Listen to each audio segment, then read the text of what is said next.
Isak to Liverpool. Wow, this is the greed they talk about in the Bible. Adding an elite striker like that, with Wirtz, Salah, and Ekitike, the Reds are trying to assemble the Avengers for Slot. Isak isn't just one of the best strikers in the Premier League, he's flat out one of the best players. You know, I'd break the bank for him. I think he's the best of the best. Thierry Henry comparisons with him, Peter. Do you see that? He's got incredible feet and it's just calmness in front of goal. How many times did you see Thierry go through on goal and panic?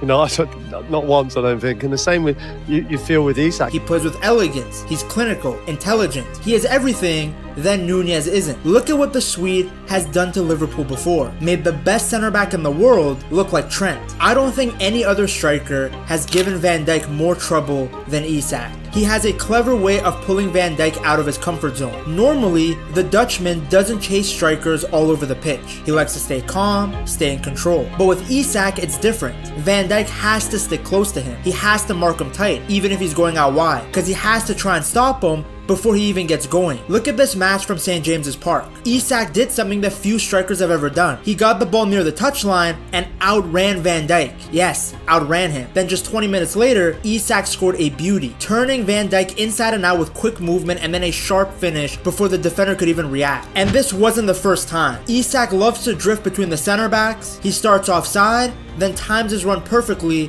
when a through ball comes. It's a classic play done by many number 9s, but with Isak's speed and calm finishing, it's deadly. Look at when Anthony Gordon slipped him a pass behind the Liverpool line, and Isak coolly scored. In another moment, Van Dijk had to bring him down to stop him, and he got a red card for it. That tells you everything. When a striker is making Van Dijk have to chase and slide, then the striker has won. In recent years, there's only been one forward who's made Van Dijk look human. It's Alexander Isak. He's the type of player that makes everything look effortless. And if Liverpool pull this off, it won't just be a good signing. It will be the signing that takes them to a whole other level. What's funny is that this used to be a rumor just for media firms to get clicks. But when you look into it, you realize that it's a move that has been in the works for a while. Ornstein has been reporting on this since March of 2025. In a Q&A he did with The Athletic, he talked about Liverpool being one of the sides who are really keen on making the deal happen on the condition that Isak is actually available. In Ornstein's own words, Liverpool are not the type of club to engage in a wild goose chase. They aren't United. But United are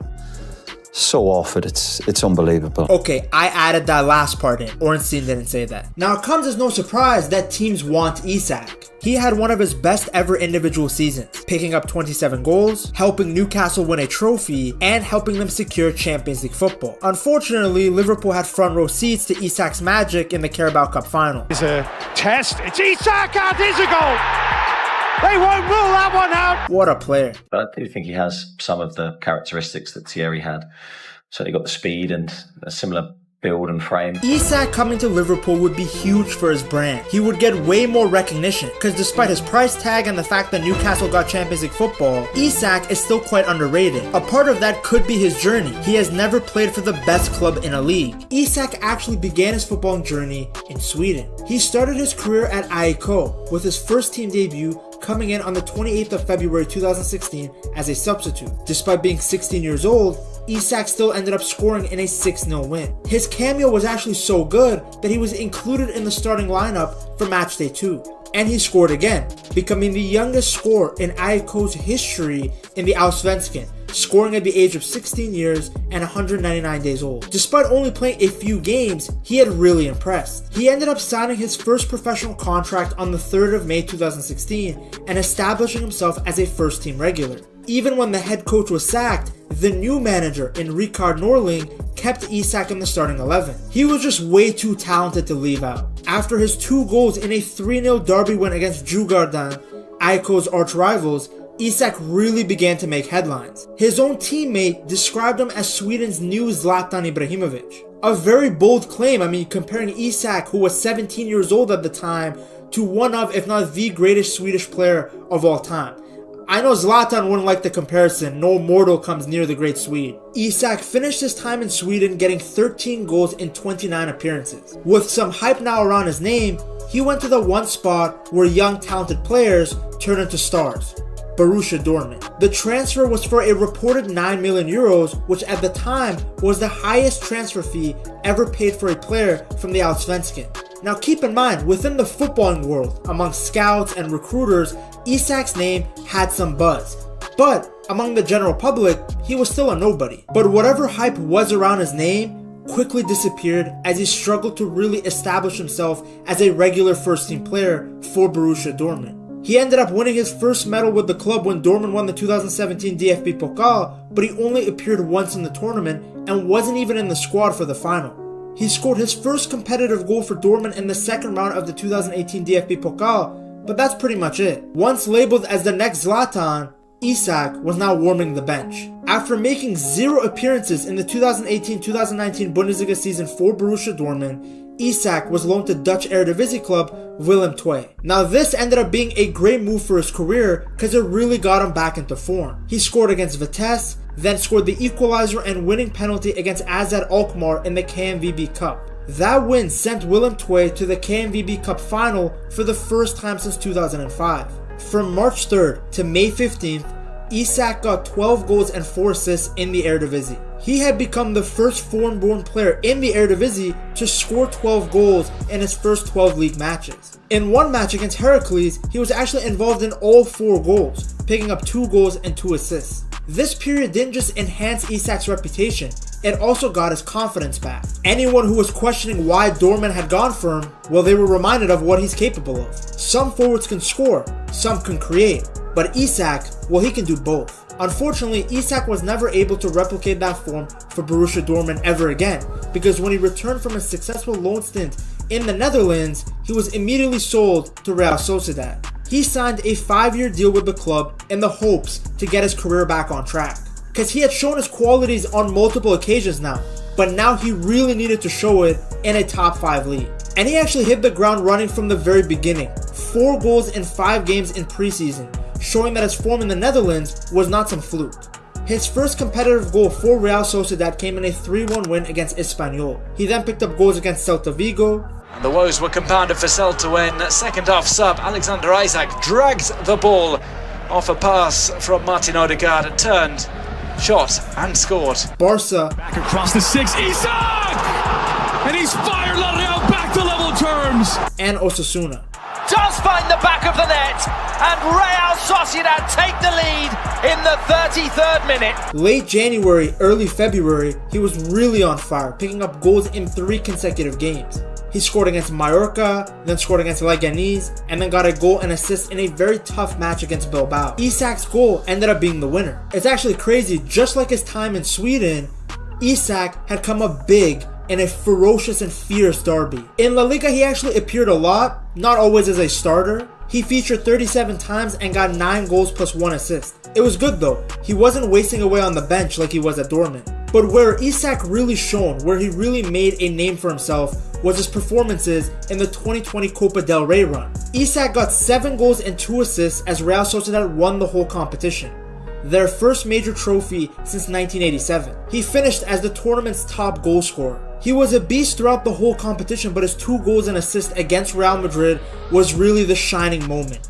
A wonderful performance from a wonderful player against one of, if not the biggest club in the world. What's crazy is that Isak got even better in the following season. He almost doubled his La Liga goal tally from the season before, picking up 17 goals this time. His hat-trick against Alaves made him the first Swedish player to score a La Liga hat-trick since Henry Karlsson did it for Atletico Madrid in 1949.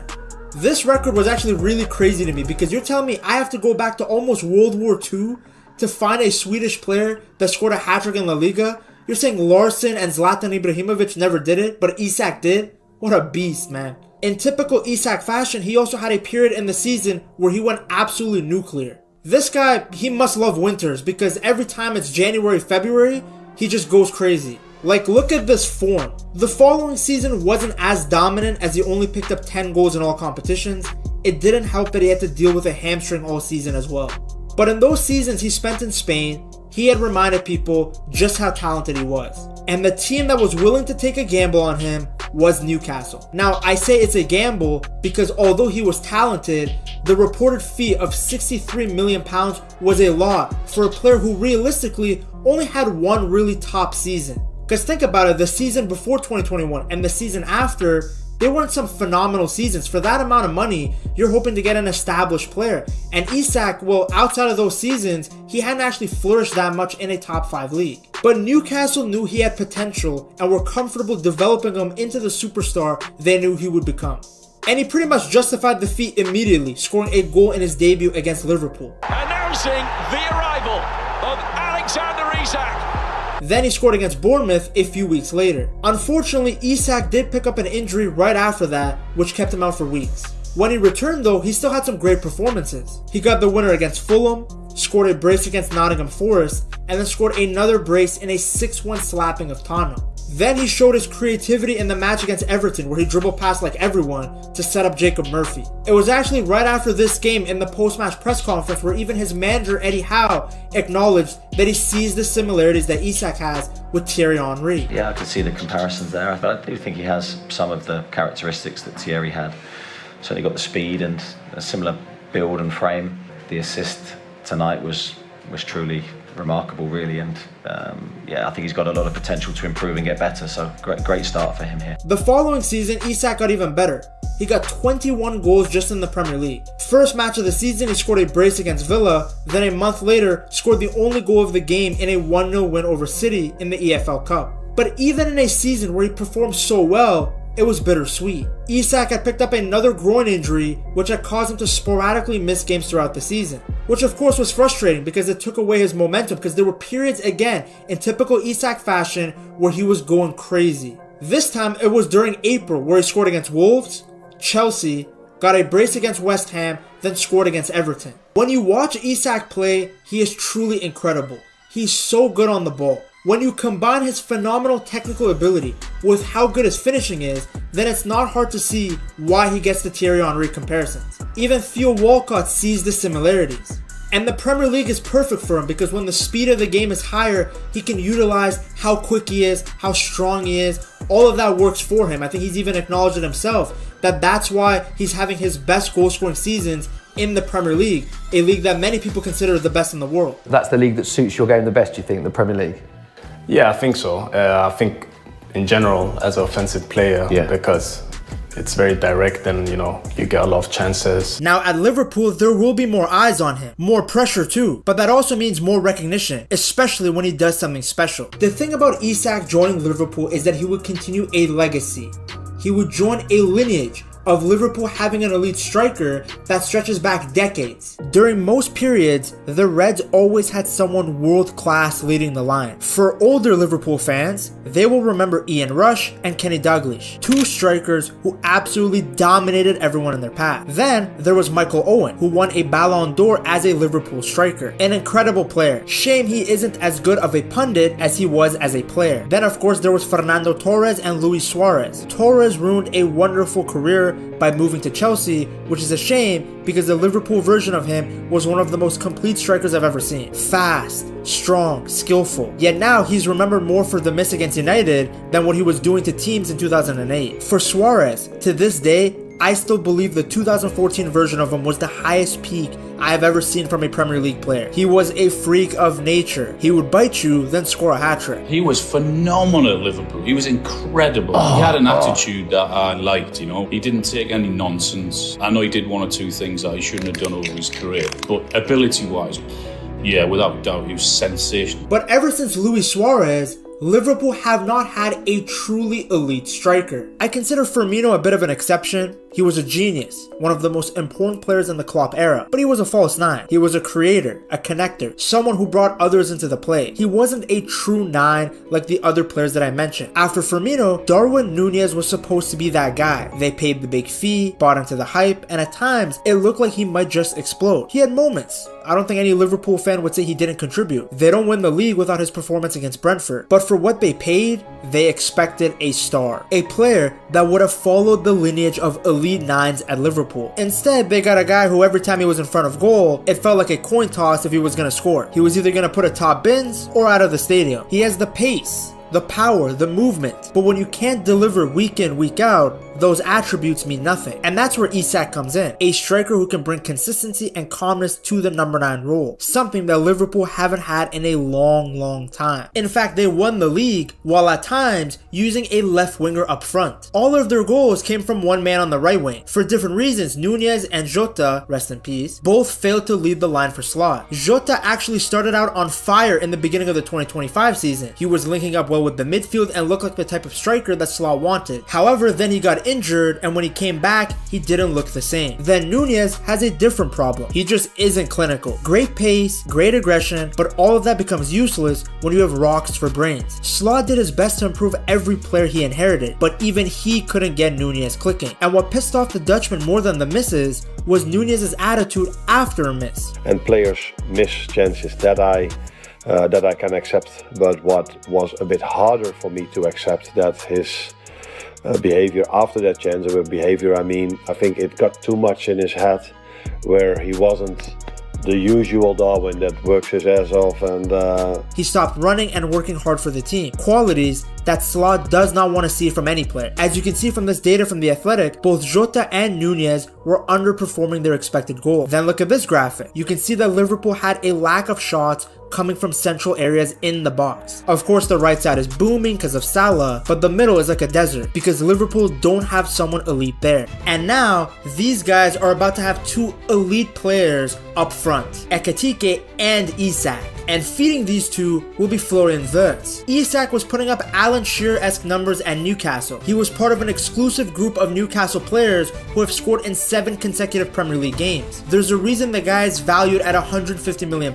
and nobody thinks it's an overpay. It's because he's the full package. People will focus on how good he is at dribbling, which I will discuss later in the video, but I want you guys to focus on how much better he has gone in the 6-yard box. Remember how Liverpool were struggling to get shots off centrally in the box? Well, that's the exact area that Isak dominates in. Only a few other players have scored more goals in the 6-yard box in a single Premier League season since 2018-2019 than Isak. Look at his performance against Ipswich. 9 of 32 touches in the opposition box, and all of his goals coming from within the area. This is the part of his game that will make Slot's balls tingle. Cause imagine Kerkez, Frimpong, Wirtz, Salah all being able to create chances for someone who can actually put the ball in the back of the net. Look at his goal against Spurs. That low cross from Murphy into Isak has become a trademark for the Magpies. Murphy's assist for him against Aston Villa was a carbon copy of the Spurs goal. Initially, Isak remains offside, keeping himself unmarked, while Guimaraes plays a through ball into Murphy. The pass puts Isak onside, with Murphy moving into a cutback position, and boom, another back post tap in for Isak. It's an area of his game that he's been working on. Something you're working on in training?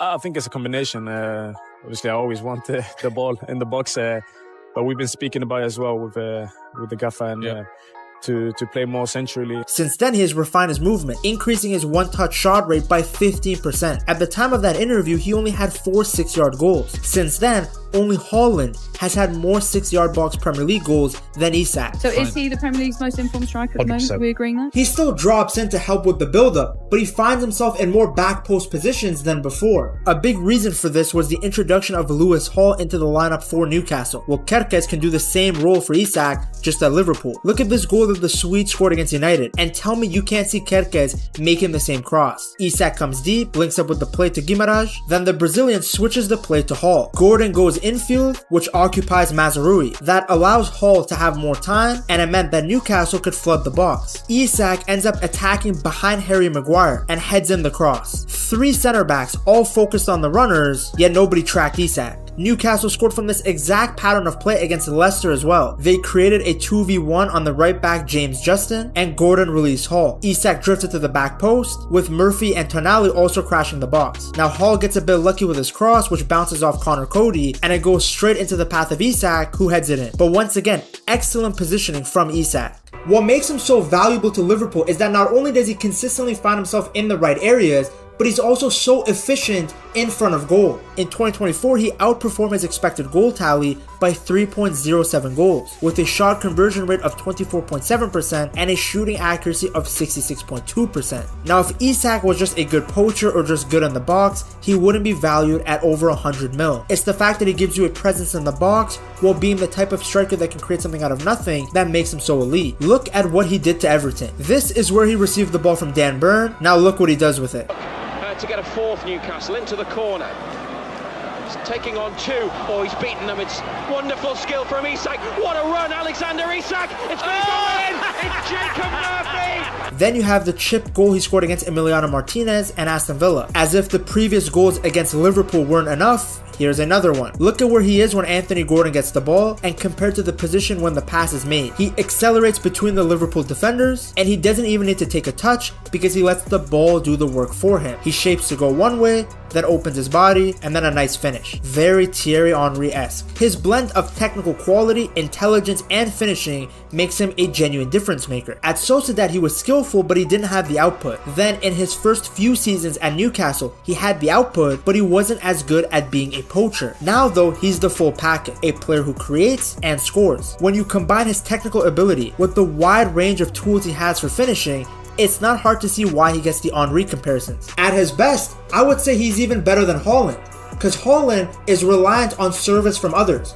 Meanwhile, Isak is the type of player who you can give the ball to him and you can just watch him cook. The guy's like 6'4", moving like a 5'6" winger in pro clubs. Respectfully, no version of Nunez or Jota comes even close to this guy. Only reason he hasn't exploded yet is because of injuries. That's literally the only thing that has held him back, which of course will be a concern, but if you can keep him healthy, you're set. In a time where there's a lack of quality strikers, having a player like Isak is a cheat code. Imagine partnering players like Salah and Wirtz with another guy who can score goals for fun. That's the type of player that turns Liverpool into Champions League favorites. Then financially, Liverpool are fine. Even after spending nearly £200 million, reports indicate that Liverpool still have money to spend. Now, if you guys want to add to the Isak budget, just pick yourself up a Liverpool jersey from buygamejerseys.com and use code PETTALKS for a discount. And now that they have beefed up the other areas of the team, Isak, he's at the top of their wish list. They are serious about bringing him to the club. Get your wallet out, that's all I'd say. Still a lot of money. 100 million for a player. It's frightening, isn't it? Some people say it would take at least £150 million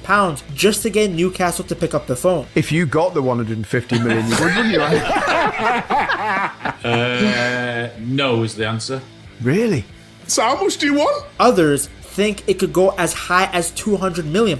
He's not just a good player, he's one of the best strikers in the world. He's Premier League proven, calm in front of goal, and dangerous from every angle. If Liverpool can make this happen, it will be the move that takes this new look team to another galaxy. Because the team that Slot is shaping up right now is already crazy good. To see how good, you have to check out this video right here.